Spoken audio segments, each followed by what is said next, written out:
Du livre Le ministère de la guérison, chapitre 2, les jours de ministère, 15e partie. Tout le jour, la foule avait suivi Jésus et ses disciples pas à pas tandis qu'il enseignait le long de la mer. Ils avaient écouté ses paroles de grâce, si simples et si claires qu'elles étaient pour leur âme comme le baume de Galaad.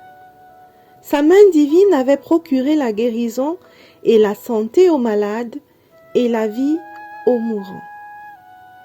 La journée avait été pour eux comme le ciel sur la terre.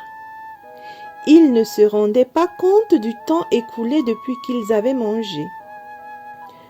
Le soleil se couchait à l'ouest et cependant, les gens s'attardaient encore. Les disciples vinrent finalement au Christ, insistant que pour son propre bien, la multitude soit renvoyée. Plusieurs venaient de loin et n'avaient pas mangé depuis le matin. Ils pourraient trouver de la nourriture dans les villages voisins. Mais Jésus dit, « Donnez-leur vous-même à manger. » Matthieu 14, au verset 16. Puis, se tournant vers Philippe, il demanda, « Où achèterons-nous des pains pour que ces gens aient à manger ?» Jean 6, verset 5. Regardant cette mer de tête, Philippe se dit qu'il était impossible de fournir de la nourriture pour une telle foule. Il répondit que même 200 deniers ne suffiraient pas pour donner un peu de nourriture à chacun. Jésus demanda quels aliments étaient disponibles parmi la foule. Il y a ici un jeune garçon, dit André, qui a 5 pains d'orge et 2 poissons.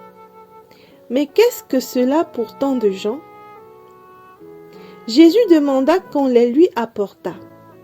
Il dit aux disciples de faire asseoir les gens sur l'herbe. Quand ce fut fait, il prit les aliments et, levant les yeux vers le ciel, il rendit grâce. Puis, il rompit les pains et les donna aux disciples qui les distribuèrent à la foule. Tous mangèrent et furent rassasiés, et l'on emporta 12 paniers pleins des morceaux qui restaient. Matthieu, chapitre 14, les versets 19 et 20.